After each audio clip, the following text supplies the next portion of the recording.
Brian, LFG, my man. Brian knows what's up. Where you at today, Brian? Brian knows what the heck is up. Let's get this party started. I'll talk to you here in about 4 minutes. Let's talk about making some more money, especially for those of us that are entrepreneurs. Let's talk about money, honey. I am not afraid to talk about money. Be here in about 3:56.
Good morning. Happy Wednesday. Or as Brian says, let's effing go.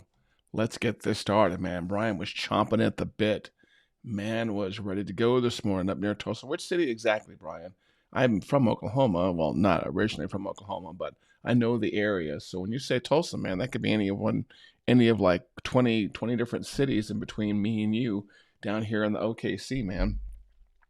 But man, big shout out to Brian for showing up early, and big shout out to Tony. I think Tony, I don't recall saying your name before, but that's cool that you found a post in Coffee with Dan, man. Dan is the man. Skiatuk, there we go. Skiatuk or Skiatuk? Skiatuk, cool. It's good to have you. And Tony, man, like I said, it's the first time I've seen you. Dan Meredith is. I'm going to talk about Dan for a little bit. Actually, let's get the formal stuff out of the way. Good morning, good morning, good morning. Happy September 18th for those listening on the podcast later, for those watching the recording later, but especially for those of you decide to tune in live. September 18th, 9 a.m., 3 a.m., 3 p.m. here in the UK. As Tony says, thank you, Tony, for keeping me accountable for that. Sometimes I do forget that we're in a 24-hour world, and the world does not revolve around me. I mean, I've got a big enough ego that I think things revolve around me, but yeah, 3 p.m. So people in the UK with Tony are like, man, we're winding down. We're getting ready to go home. Probably have, I don't know what you have. Do you like go out for a pint after work? Is that what you do? Are there like local bars or pubs you go to, or are you going home to the family? Um, are you going to the um, are you going to the hanging out with the family there, Tony? Just let me know what's going on in your world. I'd love to hear about it. Hold on for a second. My computer just popped up and is complaining about memory, and if I don't take care of this, what's going to happen is this show is going to stop streaming. So I'm killing here everything I possibly can that could possibly get in the way of the software, because we do not want this show dying on us. So bear with me as I'm doing some. Okay, that's the first time that's happened. My Mac friends, anyone here have a Mac? I don't see that too often. Like my Mac just popped up and said, you're out of memory, and I've got 16 gig. So whatever's going on, I must have chewed up. You know what? I upgraded the Mac OS recently. I wonder if that has something to do with it. But yeah. So morning. Hey Aladdin, where are you coming in from? I don't want to say it wrong. Aladdin Elwar. Make sure I get that right, please. Tony, we have pubs, but I usually work from home and juggle that with our kids. Let me see. What do we got here? Yeah, we have pubs, but I usually work from home and juggle that with our 2 kids. Congratulations on the 2 kids. Next week I get my new office, so we'll have 2 days a week from there. Very cool. Yeah, I have some office space here in Oklahoma City. I have to admit, I don't go to it too often. They mainly answer the phones and get the mail for me. But I'd like to bop all over different workspaces, and the beauty of living in 2024 is I have a virtual team, so it really doesn't matter where I work from. I get shit done for clients, so it's pretty cool. And Aladdin, I apologize for pronunciation. Thank you for tuning in. How many kids do you have? That's just kind of curiosity. And Brian, I don't even know if I know what you do up there. Let me know what you guys do. This is Patrick Allman with the Stop Doing Nothing show. We go live 3 times a week. Put that on your calendar, please. 3 times a week, 9 a.m. U.S. Central. You can subscribe on YouTube. You can text in to get alerts when the show goes live. But subscribing on YouTube is the big thing I'm looking for. So if you haven't done so, please make sure you subscribe on YouTube. Our subscribers are following every day, and I wouldn't mind being in. I have to admit it. I would not mind being at 2,000 or 20,000 or 200,000 or 2 million YouTube subscribers someday, because I just love what I do, and I love talking about it. We Stop Doing Nothing here. We are a marketing agency here in Oklahoma City, and we are really good at stuff like lead gen and marketing automation. Those are our 2 sweet spots, especially businesses that come to us are like completely disorganized and they need the software to support their business. We get businesses organized with our CRM solution. And for those of you that know what it is, I mean, we have our own version of HighLevel. We white label as the Playmakers platform, and we make that thing dance. So if you're ever somebody who has multiple tools, and by the way, I'm not going to talk about the actual business too much. If you ever have someone who has multiple tools like the MailChimps and the Constant Contacts and the HubSpots, and you're just juggling all these tools trying to keep them all in sync, reach out sometime. Text us. The number is going to be at the bottom of the screen, or email me, Patrick at StopDoingNothing.com. And I will get you hooked up. I mean, just plain and simple. I will make your business life easier so you can focus on your business, and I can focus, and my team can focus on the back end. Thank you, Tony. I appreciate that, man. One of the things I've been thinking about doing, which would be cool, is to have like a live YouTube subscriber widget I mean, I've got some space. I've got all kinds of space around here. I can have like a live YouTube subscriber widget so we can like watch it go up live. That would be cool. So every time, as Brian knows, every time I'm trying to improve a little bit on the stream, and that would be very cool to have that on there. So Tony, thank you very much. Today we're going to be talking about money. I want to get through some other topics here first, some quick topics, but money and the danger of being the cheapest in the market, and also my journey, how I got to where I am, and what I think is a lot of people's journeys. So this is going to be especially true. Oh, by the way, if you know somebody who needs a CRM or needs marketing automation or who needs more leads, or even want something cool, like we have this cool chat AI bot, which just sits on your website and schedules appointments. And this is really good for people's like salons, roofers, plumbers, where you just be able to go to their website 24 hours a day and say, hey, I need someone to come out tomorrow. And the thing will walk you through, oh, what time? Oh, 9 a.m. Wednesday? Sure, no problem. And it creates the appointments for you. This thing chats for you, and it sounds like a human being. It chats for you and helps you set up appointments. So if you know anybody that needs like that, we love to pay referral and affiliate fees also. Wink, wink, nudge, nudge. So if you want some of that money, hit me up afterwards and I will get you set up as an affiliate. Or you can text me at the number that appears at the bottom of the screen down there, 405-217-4752. Let me see, what is on the agenda today? What was on the agenda? Oh, this is one. So I have a list of topics I like to recap to remind us of, to all help us all be better human beings on this earth. And I was catching up on some news this morning, and I was reading a story, and it may have been in the UK actually, Tony, where some person had gone into a bar, if you will, a pub of some sort, and they had sat there and they were sharing, I think, some views of something that wasn't or were not particularly in line with what the owner of the pub or the bar, whatever it was. Maybe that's why the reason pub was on my mind. They were in line, and they were asked to leave. Okay, and of course the story is always shared from the perspective of the person who was attending or who was watching, and they're like, this is outrageous. I can't believe free speech has gone to hell in a handbasket, and it's it's just horrible. We can't say what we want anymore. Now, as you know,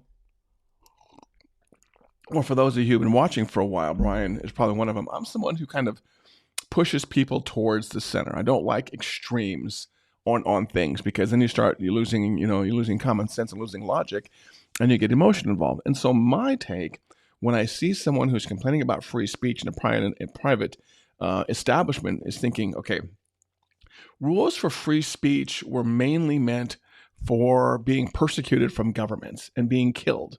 Okay, that's why we like and we love countries and we love environments where we can have free speech and not be beheaded for it like we used to be. Remember back in the day, I'm sure if you said something disparaging about the king, this is very much off with your head territory. You do not ever criticize the patriarchy, the hierarchy. You do not ever question leadership.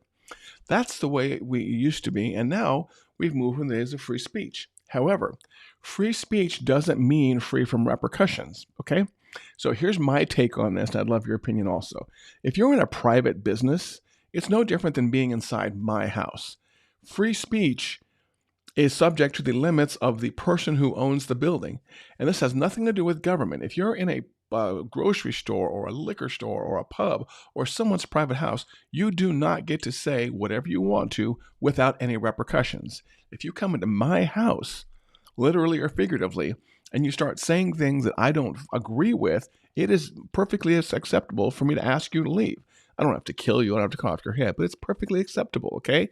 There are rules inside my house. There are rules inside Brian's house. There are rules inside Tony's house. And your reign of free speech doesn't mean you can kick in any door in the world and say whatever you want, and be able to not have any repercussions. So that's really what was on my mind this morning. That and also don't expect no repercussions even from yeah, let's see what Tony put up here. I love it. I love when people chime in. Thanks, Tony. Let's see. Yeah, you want to talk crap. Same applies to being a dingbat and comments on people's social profiles. Exactly. I love it when people, and there's been some times recently, Tony, where I've made some comments, especially in the politics we have going on here in the U.S., where people are like, this is my wall and you can't say this and you can't do that. It's like, okay, I'll go someplace else. But I like to remind them, you know what, social media is not yours. It's somebody else's company's. We're all leasing space there. But yeah, you don't get to come into my face or my house around my family and say whatever you want with no repercussions. So, free speech doesn't mean free speech with no repercussions. Free speech primarily means you can say whatever you want and not get killed or punished for it. And repercussions are not the same as punishment, okay? If you're being asked to leave a private establishment, that's not a punishment. That is just a repercussion of your actions. Remember that, kids? Remember when we used to have repercussions for our actions? We couldn't just go around the earth and on social media and say whatever the heck we want and, willy-nilly and have, no repercussions from our actions.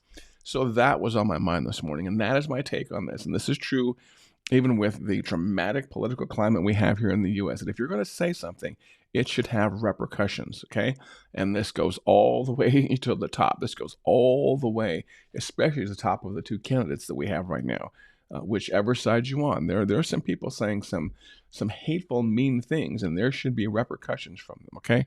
But hey, we're not going to go down that road because I'll be here for the next 12 fucking hours bitching about people at the top of the political ticket. So thank you, Tony, for tuning in and leaving that comment there, and put that up there again just so people can see it. Yeah, you want to talk crap? Go outside. Same applies to being a dingbat in comments. And Tony's being nice. I would use a stronger word than dingbat. Would my word would have 7 letters, but it wouldn't be dingbat. So Tony is much more of a gentleman than I am when it comes to calling people names. Thank you, Tony. Okay.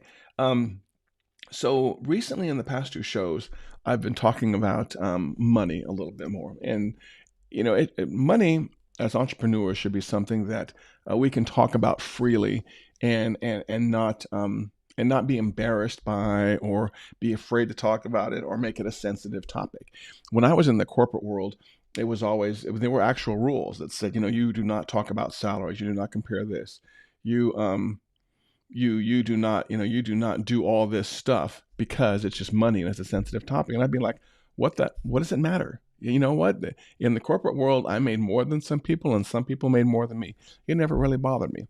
And then when I got in the private world, it almost became more of a taboo to talk about the money that you make. So I was thinking about how I started in business, which led me to this topic today, is that I think a lot of people start in business, go off on their own. Mine was kind of like this, but they go off on their own because they're working for a big company. At the time, I was working for IBM, and I was working for another company at the same time. I can't remember what it was, and I was working for IBM, and I decided that at some point in time I wanted to do the work. I wanted to do work directly. But a lot of times people will leave a big company, especially in the world of creative or software development, technical skills. When they see how much money the company is making, okay, and you think that I'm the brains of the operation here at this company. I can break off on my own. I can charge, a third, a half of what my big company is charging. I'll make more money, and my clients will be able to pay something less because I'll go after my main company's competition, and everybody will be happy. And that's how a lot of people get into entrepreneurship. They think they can do it cheaper and bigger and better and faster. And then, at some point in time, reality sets in after you're in business for a few years, and you realize that, man, there was a reason. There was a reason the big company was charging big prices. It takes money to free up your time. It takes money to be at the top of the ticket. It takes money to be the CEO of a company.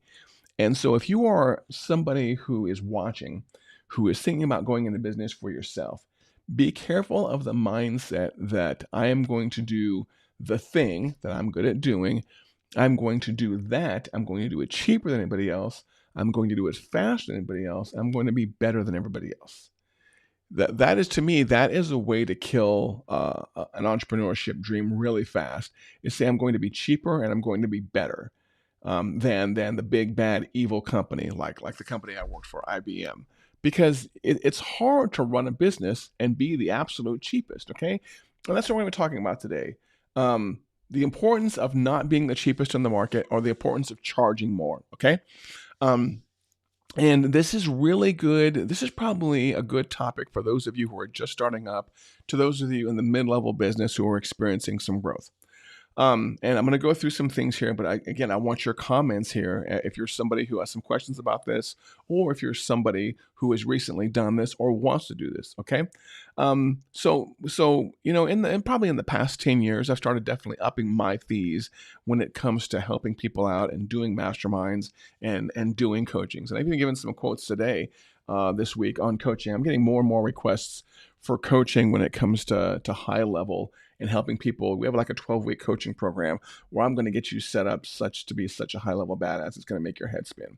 And I've had some requests for pricing. And fortunately, I'm dealing with people who aren't pushing back on the pricing, which is really cool.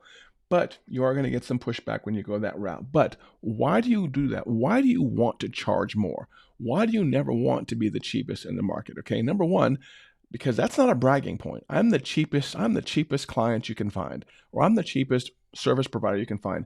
I don't know why that would ever be a bragging point. Number one, okay? I've got a list of things here I want to cover, but I don't ever want to be the cheapest. I don't ever want to say I'm the cheapest. I want to say, yeah, I'm mid to high priced. And because we do a damn good job at what we do, okay? So when I was taking some notes this morning, I was thinking about what are good reasons to charge more, and why I want you to start charging more for your products and services, and not just blanket raise prices, but maybe have an upper tier of service and upper tier of prices.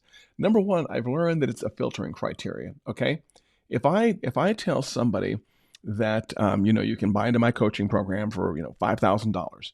The immediate look on their eyes tells me the kind of client they're going to be and whether or not they are a client I want. So pricing actually helps you filter out ideal clients from less than ideal clients. Okay, if once you're in business a while, you will learn that people are willing to pay to have things done faster and better. Okay, so you can pay Bobby Joe, $100 a month for the next 12 months to slowly work on your website, or you can pay Annie Joe $2,000 and she can have it done in the next 30 to 60 days. Okay, there is value in being able to do something faster than somebody else with your skill set. And the faster you get at something and the better you get at something, you mean that has value. Speed has value and time has value. And when I'm talking about it helps you filter out people that you want to work with, people that understand the value of time. And you want to work with people that understand that if you're going to charge $5,000 or $10,000 for a web design, that's because that's going to get done right. That's going to have a QA process. It's going to include revisions. It's going to include all the things that a professional company needs.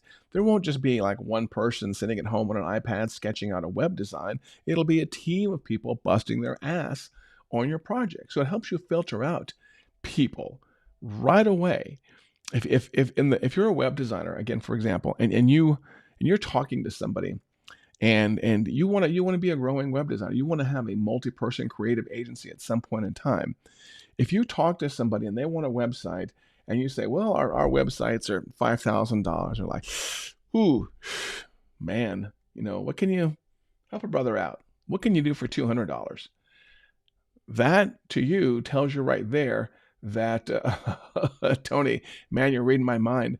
That tells you if you propose a high price and someone's like, oh, come on, I'm a friend, help me out. Just do. I'll pay you $200 now. I'll pay you $200 in a couple of weeks. That is not the client you want to work with. That person has a very low budget. They're not a bad person. They just have a very low budget, and they would be better served going to something like a Wix or a Squarespace or something like that.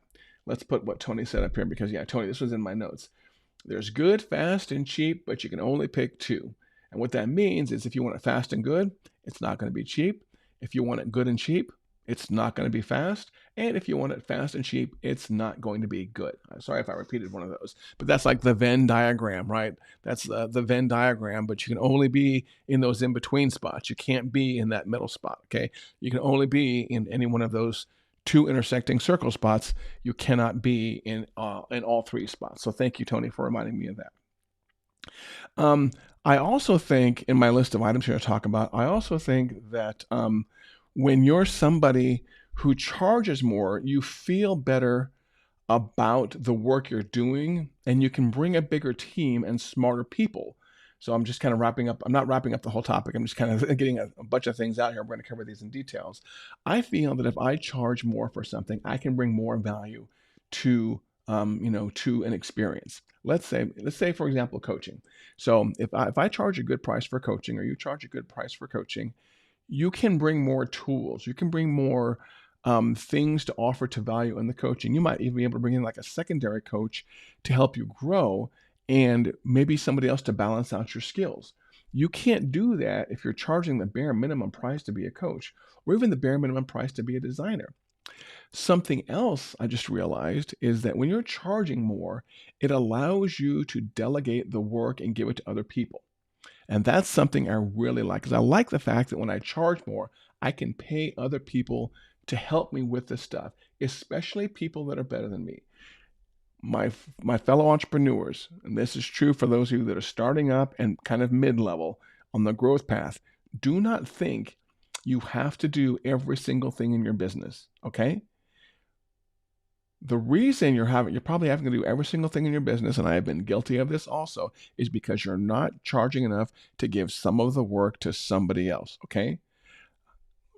You've heard it before, I'm sure. We live in a 24-hour world where there are people chomping at the bit to work on some of the technical and tactical skills that you need inside your company, okay?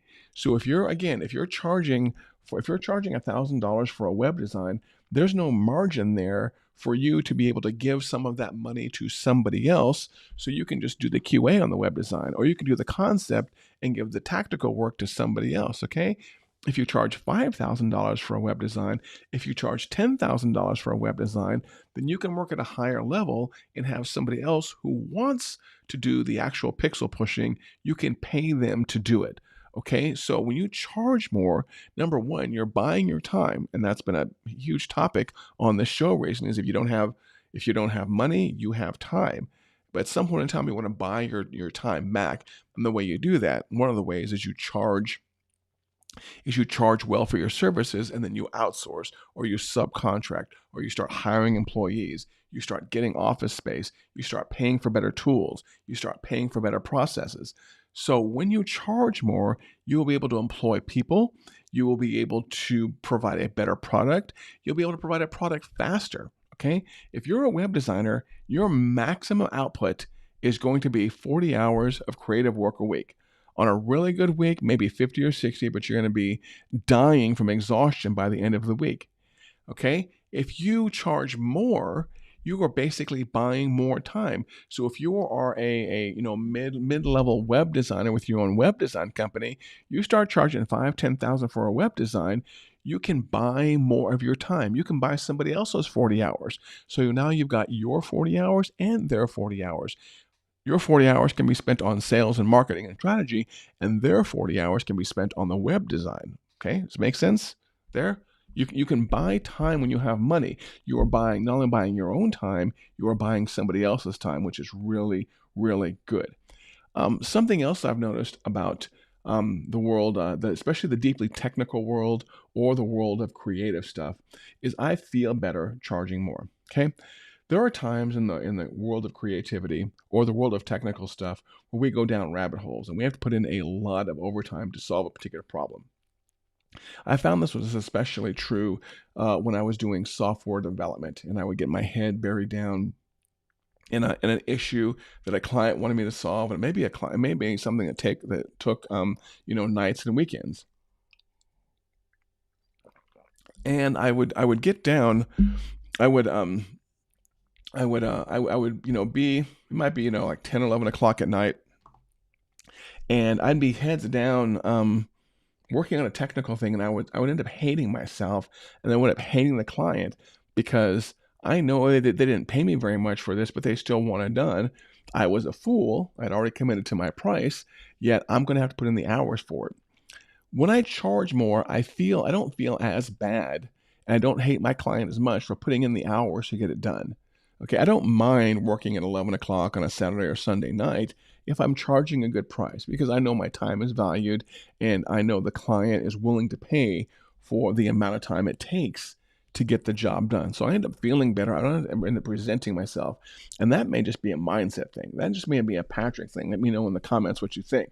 But I just feel better when I have to work longer hours when I'm getting paid better for it. If I was a web designer, which I am not, don't even think I'm remotely a web designer, I don't feel that good. Oh, you know what? I just realized something. I did not go live every place I was supposed to go. Oh my goodness gracious.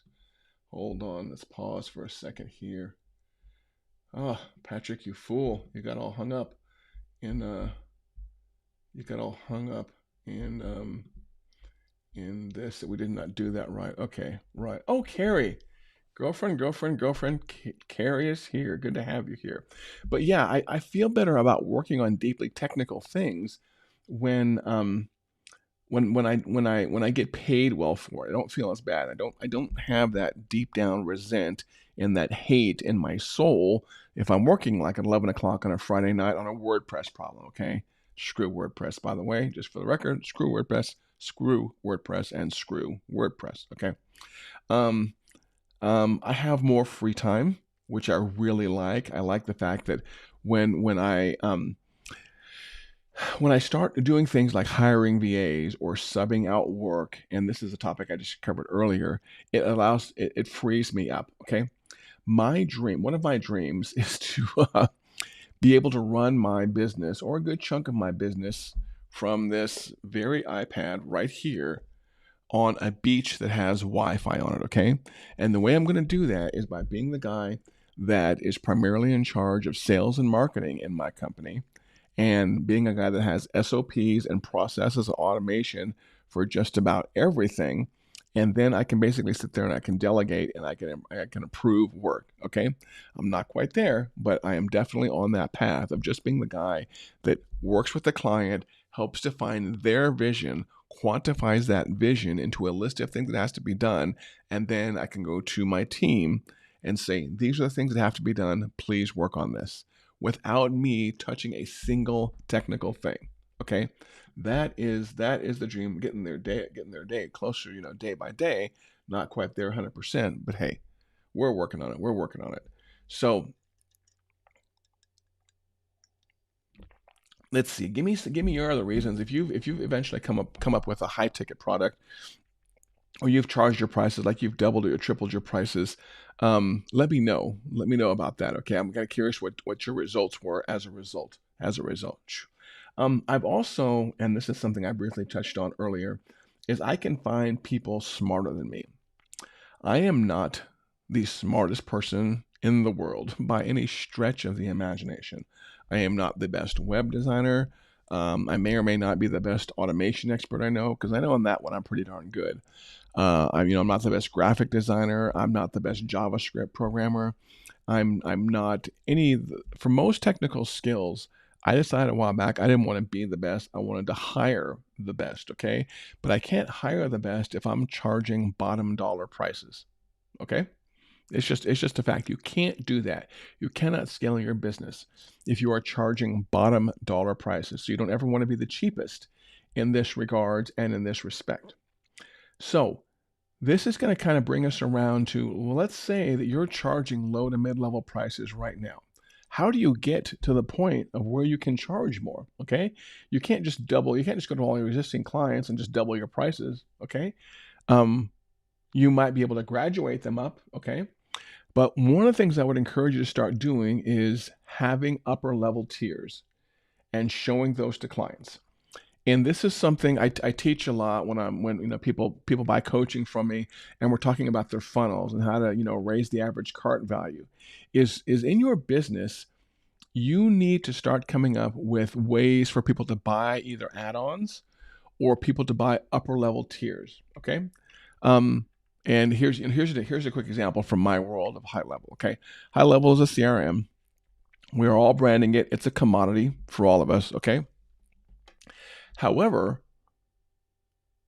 if you have a lower price level, like let's say a 197 or a 297, in my opinion, you should always have a next higher price level or two for someone to see, to show them that that they can get more value out of you. So let's say you're talking to someone, you're presenting them a CRM or a lead generation solution, okay? And you're like, well, you can buy this CRM from me for $197, or you know what? For $397, you can get this same product plus these additional tiers, okay, with more things on it, or you can get the $797 package, okay? And the way I've learned from other people is whenever you're showing pricing of your products or services, have a minimum of 3 tiers and primarily quote the middle tier, okay? You do that for a couple of reasons, because obviously on the upper tier, you want to give them the option of knowing that there is something else they can pay for to get more value out of you. And you always want them to see that. You always want them to know that, oh, wait, I can get more stuff than, so if you had like a conversation, so like if Carrie had a conversation with someone and she said, well, you know, I can set up your CRM, I can do a basic design, I can do some simple automations, and I can do that for whatchamacallit, I can do that for, you know, your $297 a month, or you can go with the $697 a month the plan, and I can do all that plus. I can do all that plus. You would be surprised at how many people will pick that plan, okay? It's no skin, no harm off your nose. As a matter of fact, the value add for that upper tier, for that upper level, you don't even have to have that. You don't even have to have that done, okay? It's just something you can put out there.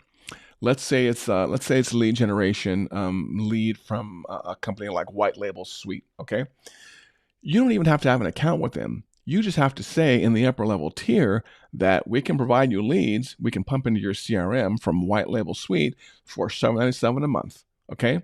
And then know that when someone buys that, oh, you have to go over there and you have to set up that process to get in there, but we're all pretty smart. That should not be hard to set up. So if you're going to offer upper level tiers, just know that you don't have to have all that content ready. Also, you just have to say you're going to sell it. I learned a while back from someone that when it came to like course launching, that, you know, a lot of people will wait until all of the course content materials available before they launch their course. They really will. And then it may have been someone like Russell Ruffino or one of those other high ticket coaches that I was listening to one day, and he was just saying, all you got to do is have like the first lesson available. You don't have to have all 10 or 20 lessons available. You have the first lesson available. And then when somebody buys, you start working on the other content to get that out. So if you're going to go with upper tier pricing or tier pricing, don't worry about having all that stuff available. Just make sure you know you can deliver it, or you know you can find it if you need it, okay? Let's say one of your upper tiers is, oh, I'm going to add on social media posting, okay? Make sure you've got a team of VAs that can do the social media posting, that you can that you can hire a team of VAs to do that for you. Let's see what Tony's saying here. I put your guys' comments on screen, and I think about them when they're on screen, so we can all discuss them together. So, you know, Carrie and everybody, and Brian, everybody else chime in on this one, and Tony chime in on this. Well, this is Tony's comment. On the topic of tiers, Tony, I'm assuming that means Tony Robbins, not Toy Robbins, okay? Tony Robbins says 1 isn't a choice, 2 is a dilemma, 3 is a choice. Wow. 1, so in your 3 tiers, 1 isn't a choice, 2 is a dilemma, 3 is a choice. Interesting. That is very interesting. I never thought about it that way. So 1 is an option that you're putting in front of their faces, but it's going to be the bare minimum, as I'm assuming what you're saying, the bare minimum. They just don't want any of that, and that's not what they came to you for. They came to you for number 2, and 3 is an option or a choice. So 1 isn't a choice, 2 is a dilemma, 3 is a choice. Interesting. So what you're saying, Tony, is that most of the time when I'm presenting my middle tier, I'm presenting the dilemma option is what I'm presenting, right? Yeah, I'm thinking Carrie, same thing Carrie should. I'm going to have to think about that more. 1 isn't a choice, 2 is a dilemma, 3 is a choice, 2 is a dilemma. I wish there was better wording there for number 2 about being a dilemma. Almost like 2 would be the preferred, like 1 isn't a choice, 2 is preferred, 3 is a choice kind of thing. Or 1 isn't a choice, 2 is preferred, 3 is a dream. something like that. That's the way I look at it when I look at my 3-tiered pricing. But thank you for putting that up there. I had never heard of that before. I'm assuming that comes from some kind of Tony Robbins business coaching. So anyways, Tony, man, as always, I appreciate the comment. There's some fireworks there for Tony for sharing that with us. And if anyone else has heard anything about high ticket pricing that has made you kind of shifted your mindset, please let me know. I'm going to admit it took a while for me to get to the point of high ticket pricing. And it's amazing when I think about when I started my business back in 1998, what I thought was high ticket pricing versus what I think is high ticket pricing now. Okay, if you had if you had told me that I would be working on a marketing plan or I'd be working on someone's website in 1998 and that I could charge $5,000 for the website, I'd be like, whoa, do you think I'm marketing to millionaires? Okay, whoa, back off there. And now when I think about a web design project, I think in, $5,000 being the minimum to even get something basic done. So that's just kind of my take on the whole world of high ticket things. But also I wanted to cover for those of you that are not in the world of web design or technical work, because there are high ticket options in all places. Let's say coaching or consulting. Those are places you can also have upper tiers. And I'll give you an example here. You can have multiple coaching programs, and the upper tiers or the upper value control whether or not, how much time you give them in person, how much time you give them in Zoom, what access to what tools you give them. Okay. It could be the fact that you're on-site versus off-site.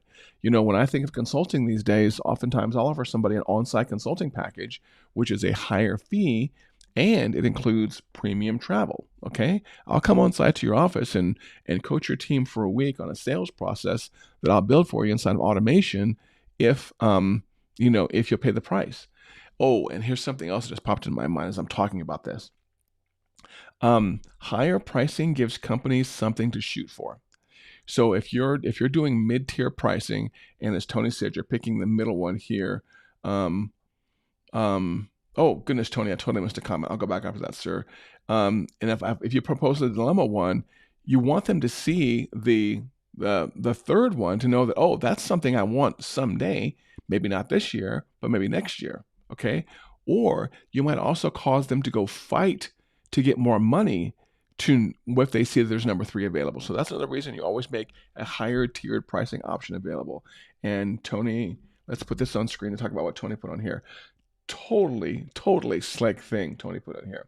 Sometimes if I really don't want to do a project, I propose a very high price. If they accept, I don't mind doing it so much.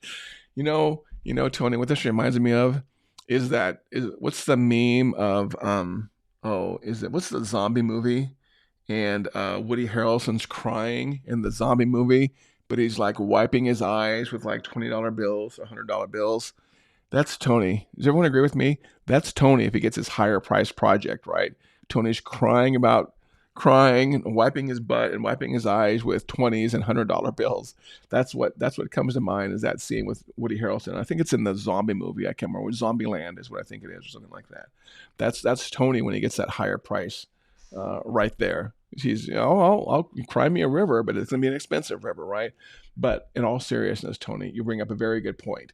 If you're on, oh my goodness gracious, I wish I had known this recently, because I had a bad client experience recently.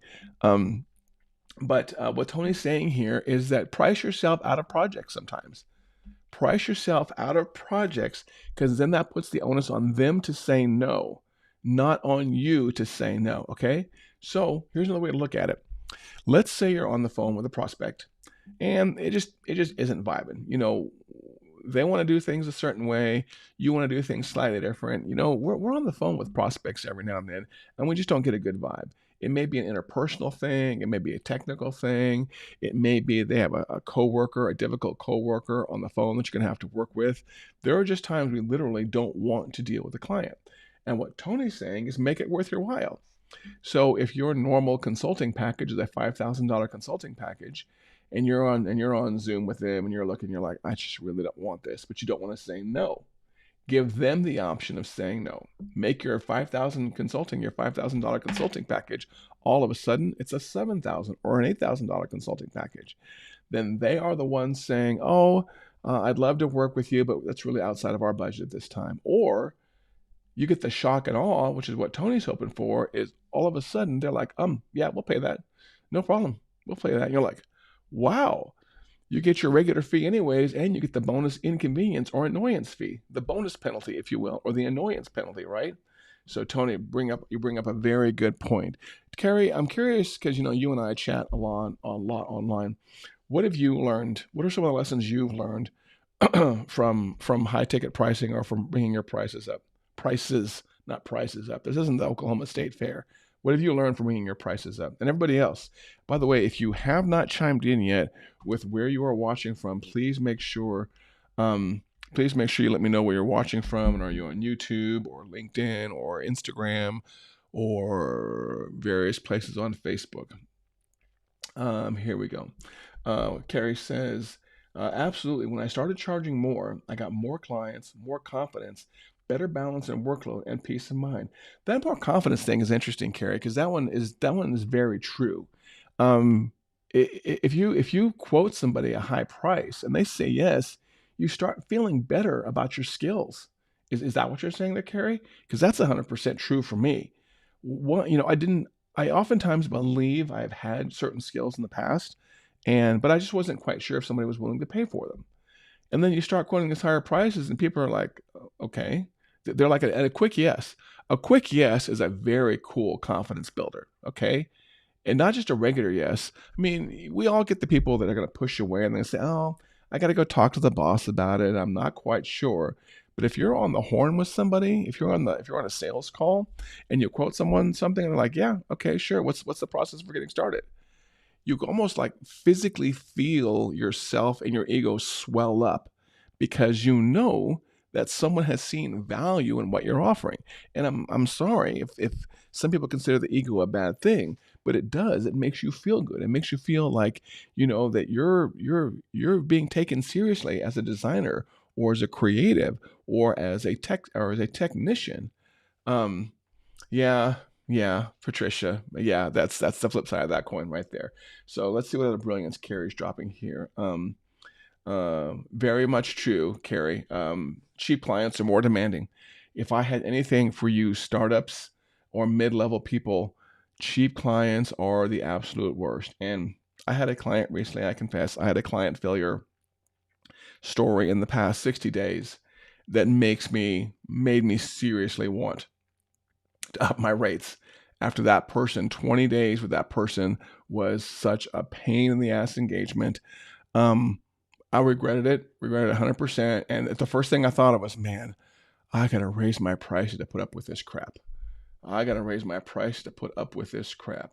Let me see. Patricia said here, also, if they pick lower prices, they will feel FOMO and make it happen to move up in tier. Exactly. Patricia, you bring up a very good point.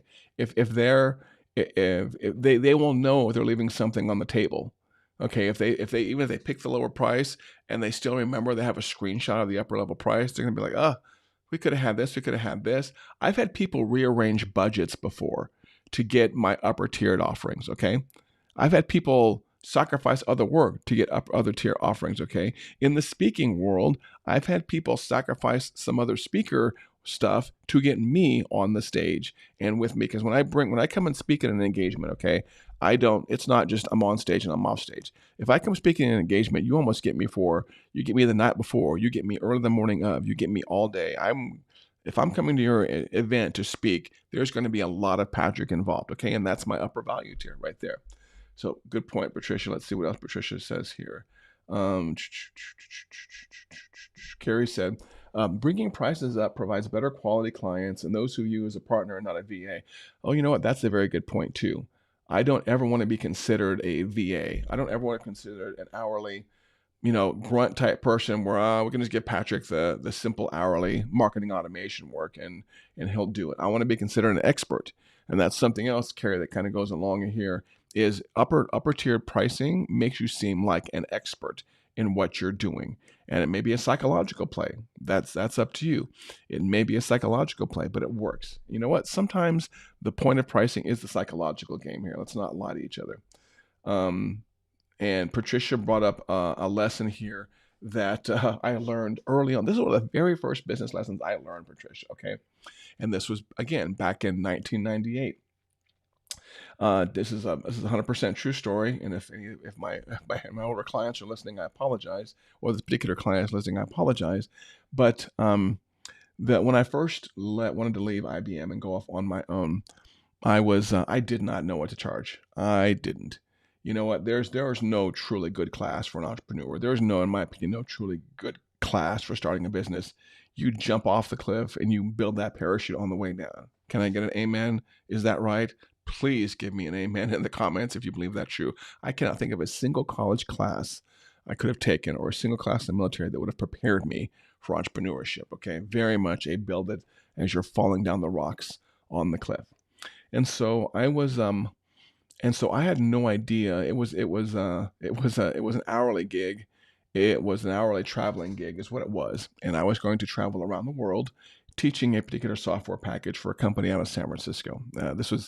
I was still here in Oklahoma City, but this company had come into it was a vendor, and to install a large software package on a mainframe I was working on.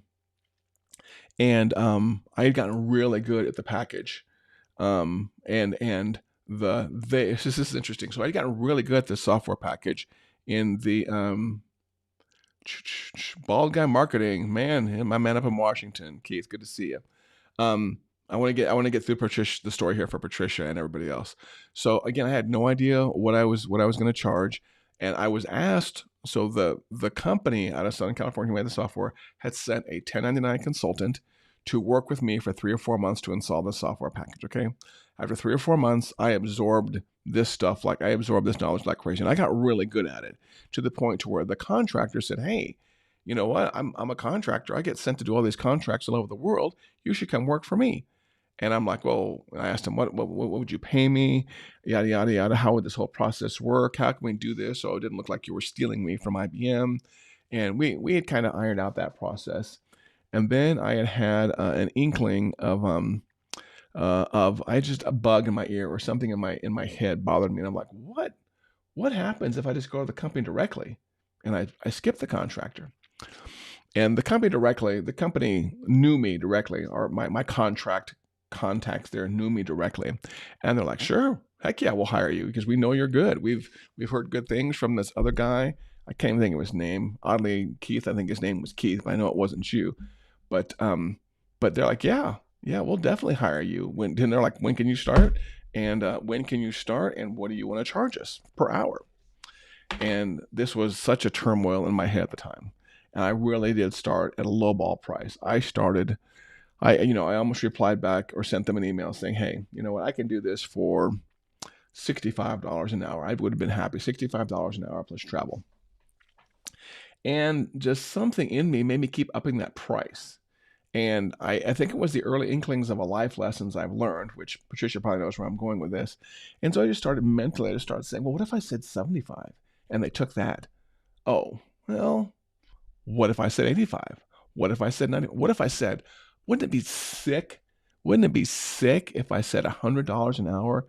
I would have been rolling. That would have been me. $100 an hour at the time I was thinking, that would have been me with the Woody Harrelson, wiping my tears off with the $20 an hour. This is obviously before the Zombieland was out. But that would have been me. I would have thought, oh, if I was making $100 an hour, there's no way they would say yes to that. But let's shoot my shot. Sent that email back, and I'm sure Patricia knows what happens next. That response email came back in a heartbeat. It says, sure, $100 an hour plus travel, we'll pay you that, no problem. And that, my friends, that is the very lesson that that Patricia was putting up here. Let me see if I can find it again. Yeah, that's when I learned the very first example of this lesson that Patricia said right here, that a quick yes means you're not charging enough. That email did come back, I'm almost certain, the same day. And that tells me I probably could have said, 110, 120, 130. Because I was a contractor, they were probably charging somebody else, obviously a lot more than that, to be able to pay me. So when I said 100, that probably means they were charging somebody else $200 or $300 an hour for my time. So $100 is nothing. $100 was nothing to them. They were like, heck yeah, in a heartbeat. And so yeah, when I first went off on my own, I was making $4,000 a week plus expenses. On certain day and certain weeks, I was making $5,000 a week because I also ended up becoming like a trainer for them, a lead trainer, and I was making $125 an hour when I was in front of a classroom training. So in my opinion, I was a professional public speaker before I knew that professional public speaker was a thing. That was the very first example, and I've seen that lesson time and time again. That if you're and what Patricia was saying here is, if you're someone, this is for the podcast people because the podcast people can't always see what's on screen. If you give someone a price and they said yes immediately, that means you should consider raising your prices in the future. Not by much, but that indicates that somebody in a heartbeat thought that you were worth that. So that, in my case, somebody in a heartbeat thought I was easily worth $100 an hour, and I could have gotten 110, 120, and that still would have been worth it to them. They were probably still making bank off of me. So let's, yes, the bump shows you how to build it. Let me see here. Yeah, Patricia, very good point here. Yes, the bumps show you how to build it. they show you the hard way, and we've all got the scars to prove it. I was physically looking for scars, but I know I've got scars from being on the road. Keith, my man, make sure you guys tune into his YouTube channel also. Are you live today, Keith? I don't know if you're live on your show or on Facebook, but he's up in the Pacific Northwest, up by where Mom is. I'm in Oklahoma City, and Mom is up in Gig Harbor area, just east of SeaTac, Seattle Tacoma Airport, over the water. You end up in Gig Harbor there, Keith. Man, I appreciate you tuning in. And Patricia, final words from Patricia here. The truth is, those lessons that will shape us as business owners for our businesses. Yes, 100%. And again, I don't believe all the really good lessons we learned, I don't believe you can get those in a business school. I've taken, several college courses over the years, and just the stuff that we know, like premium pricing, like 3-tiered pricing, like always having order bumps and upsells. That's something else I always tell people. And that'll be the last topic I cover today, because I was teaching somebody about this yesterday. Make sure that not only do you always have an upper level tier, but also give people the ability to buy additional add-ons. If you're a public speaker, give someone the option of buying 100 books. Okay. If you're a public speaker, give someone the option of buying, 4 hours of consulting. So you can do like half your day of public speaking and half your day of consulting or coaching right there. If you're a public speaker, or you're someone who has to go on site and work with a client, give them more services at a discounted rate, assuming they've paid your premium rate for your base services. So if you're someone who does hourly work, which I'm not a fan of, and you charge $400 for 4 hours of work, well, give someone the option of buying another 4 hours for $300. But they can only do it in the funnel, okay? They can only do it as an order bump, or they can only do it as a one-click upsell. So one of the ways, if we're talking shopping carts now, or marketing funnels, one of the ways you can up your value is take something that you normally sell standalone and add it to your funnel at a discounted rate. So if I can buy a graphic design from Carrie for $1,000, maybe that's an order bump or an upsell if I can buy that standalone for $1,000, Carrie's going to sell me a week-long consulting package. She can throw in a graphic design and make that graphic design, $700 or $800. But again, I guess my whole point I'm saying here is take some of the other stuff you sell, put it in your marketing funnel at a discounted rate. So when people are already spending a good chunk of change with you, they can get some other things discounted also. Does that make sense? So in the funnel, with your order bumps and your upsells, you're not giving the retail price. You're giving the discounted price, but they only get it because they bought that big initial package, if that makes sense. So like I said, my whole goal for this is to kind of get you out of the rut from charging, bottom dollar prices, charging low prices, for you to always have an upper tier, whether it's technical work, whether it's design work, whether it's retainer work. Always have an upper tier. And when people start buying your upper tier more, it's time for you a higher level upper tier.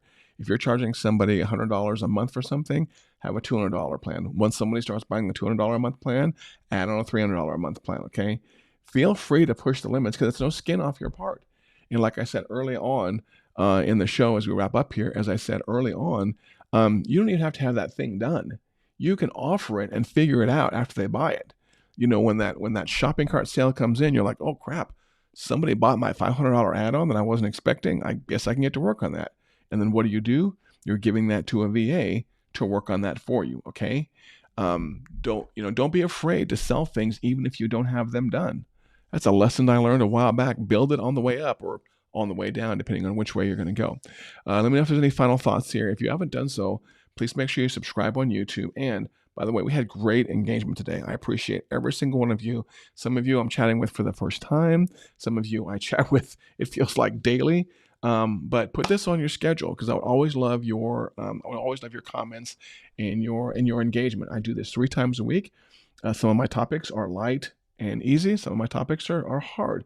3 times a week, Monday, Wednesday, and Friday at 9 a.m. Central. Or as Tony put it, if Tony's still there, that would be 3 p.m. UK time. So what is that? Does it mean we're 6 hours right now? 3 p.m. UK time, 9 a.m., 1, 2, 3. Yeah, I think right now, U.S. Central Time Zone is 6 hours from the UK. Sometimes it's 5 hours, and sometimes it's 6 hours. And I learned that a while back because I'm a pilot, and everything I do in aviation is based on Greenwich Mean Time. And so I'm always having to do the mental math in between what is the aviation time, Greenwich Mean Time, and what is Oklahoma City time.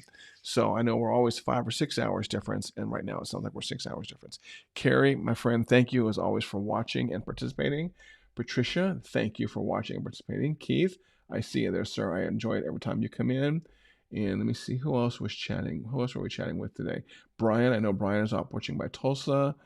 Tony, I don't know if you had to drop off at all and handle the kids, but thank you very much for chiming in. And as usual, Brian should win an award for being the very first one to engage this morning. Brian was engaging as the music was starting, even though I know, Brian, you don't like that music. You like the other music. For those of you that are listening later on the podcast, because this also goes on the Stop Doing Nothing podcast, which I need you to subscribe and rate. If you're on the podcast listening, please make sure you subscribe over on YouTube. And if you are watching any of the visual means, YouTube, LinkedIn, Facebook, Instagram, please make sure you go and subscribe and rate the podcast also.